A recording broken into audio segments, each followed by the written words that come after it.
Now let's talk about Regimes Part. Regimes goes for Regimes Part 6 now.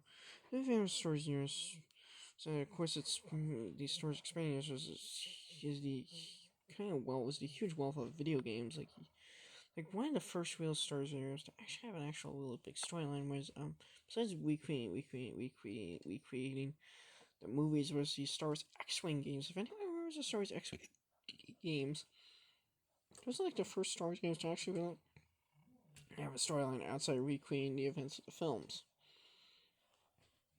And after you had the spin-off game Star Wars TIE Fighter, then you had Star Wars X-Wing vs. TIE Fighter, then you had Star Wars X-Wing TIE Fighter Alliance, and those games, and then you had like games like Star Wars Dark Forces, Star Wars Jedi Knight, Star Wars Jedi Knight, then you had all those numerous Star Wars games. You had a bunch of prequel-based Star Wars video games, and you had Lego Star Wars video games, and yeah, and then yeah, and then you had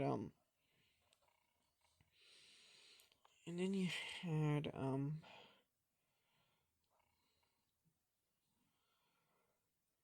yeah, and then you had like